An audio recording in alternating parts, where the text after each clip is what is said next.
Hello, my name is Gary. For this lesson, I'd like to cover how to connect all 5 patterns of the minor pentatonic scale. So often when we're looking at pentatonic scale patterns, we're usually just starting with what we consider pattern 1 of the scale and simply doing pattern 1, pattern 2, pattern 3, pattern 4, pattern 5. I want to dig a little deeper. I want to look into how the notes relate to the scale, how they relate to the major and minor scale, and how you can use that information to connect all 5 patterns across the neck, to go further than just pattern 1, pattern 2, pattern 3, pattern 4, pattern 5.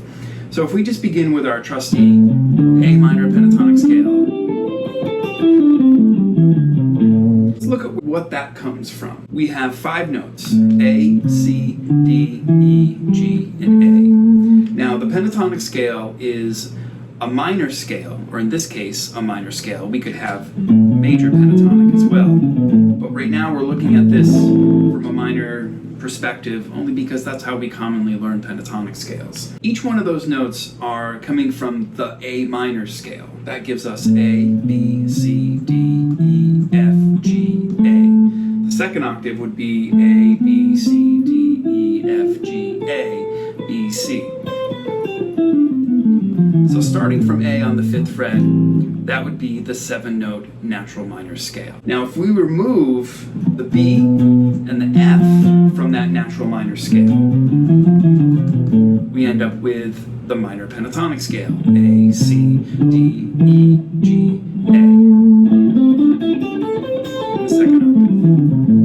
Taking that information, if you look at how the notes can fall across the neck and how to play that scale in each area of the fretboard, what we would want to do is take a closer look how those notes fall across the 6th string of the guitar, number 1, and how we can label them to better transpose this or move these patterns into any other key. If I go A minor pentatonic again, but let's look at that scale across the 6th string. F, that's not in the minor pentatonic scale, it's in the minor scale, but not in minor pentatonic. But the next note that would be in the scale is G. G, we're going to consider that A, B, C, D, E, F, G, 7th note of the scale, right?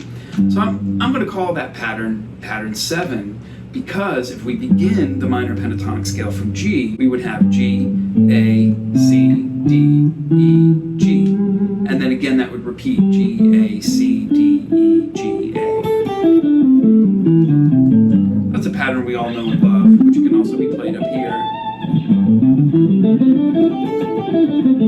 But I'm going to label it pattern number 7 so it relates to the starting note of the key, not just 1, 2, 3, 4, 5. But now from here, that would take us back to the root. That's where we just were starting on A. So skipping past that, we would go to C.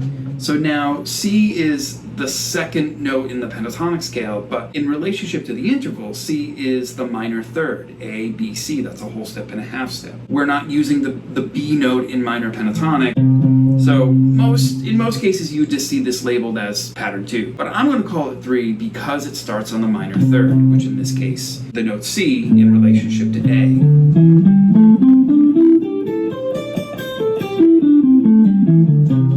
But here are the notes, C, D, E, G, A, C, D, E, G, A, C, D.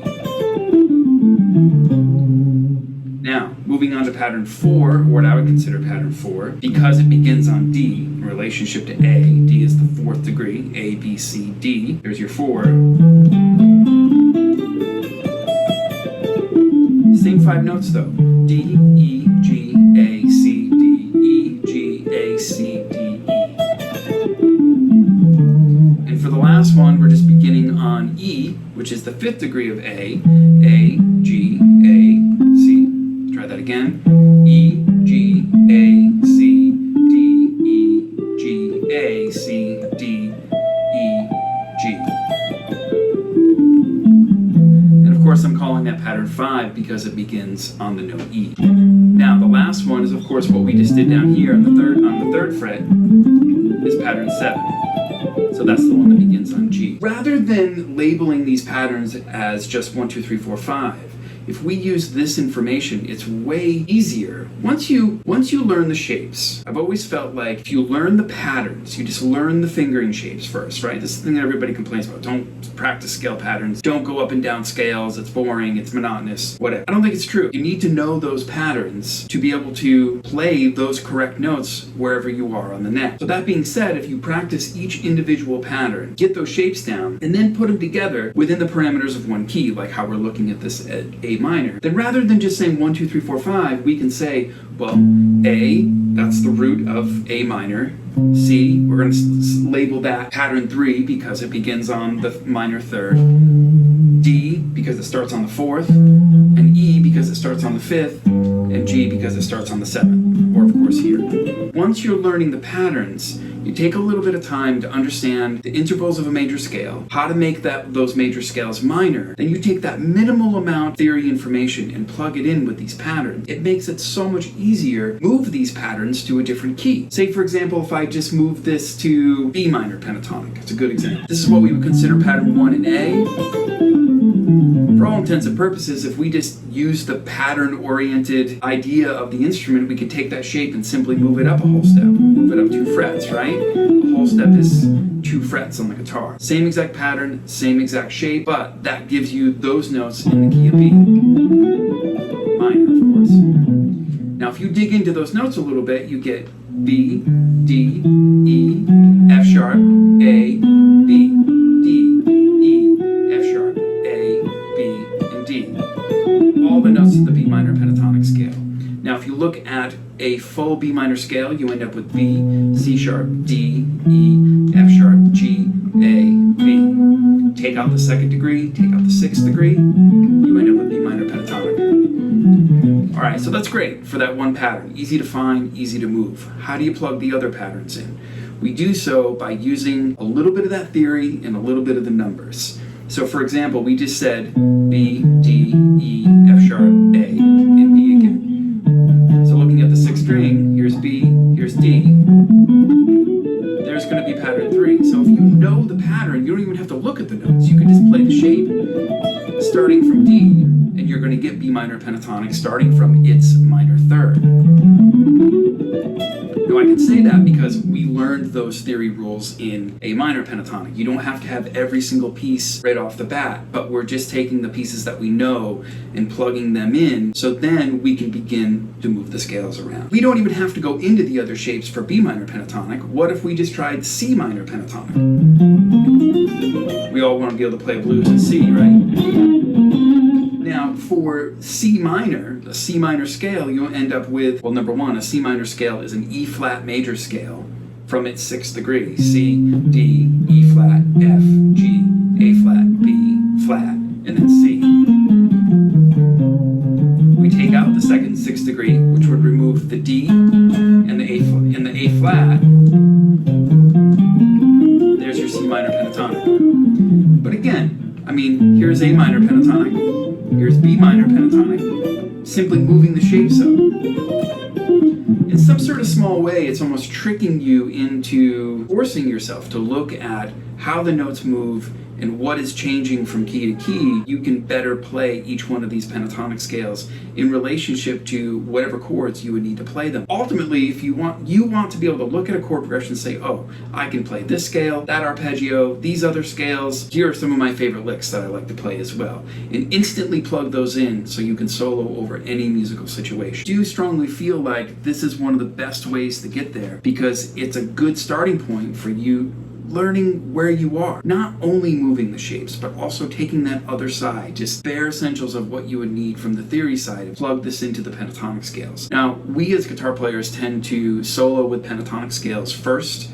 I don't know why. I think maybe just because they're easier to learn, or maybe they are easier to play on the guitar. We just tend to learn those patterns first. So we probably are learning to solo with the pentatonic scale before we even learn to solo with the major scale. And I feel like that's why this is so important. If we can see where these scales come from, then we can apply them to any musical situation, which of course is the point. So here's another example. D minor pentatonic. This is A, this is B, this is C, this is D. Here's D minor pentatonic. Look at the notes. We have D, F, G, A, C, and D. From a D minor scale, now we're removing the E and the B flat here. So that's how we end up from D, E, F, G, A, B flat, C, D, moving it to D, F, G, A, C, D. And of course the 2 octaves. But look, just to plug that in relationship to the other patterns, now having those 5 notes means that we could go to the F. F is the minor third of D minor, play pattern 3. We could go to G. G is the 4th degree of D minor, play pattern 4. We could go to A, play pattern 5, go to C, and play pattern 7. That brings us back to D. This is going to work in any key. This is going to work in any musical situation. You can also do the same exact rules from major pentatonic as well, looking at them from minor pentatonic. All of us guitar players should be able to play the minor pentatonic scale at least from A, G, F, E, D, C, and B. At least that as a starting point, because those are some of the more common keys that you're going to need to be able to solo. So if you would like to investigate this stuff more, I have lessons on all of this stuff at my site, practicetheguitar.com. Click the link below, head over there. I have lessons where I've made videos of me playing through all of these scale patterns at 15 tempos with backing tracks at 15 tempos, working on hammer-ons and pull-offs, working on alternate picking, all the important elements that you would need to be able to play these scales across the fretboard. I think it's really, really useful for any guitar player to be able to do that.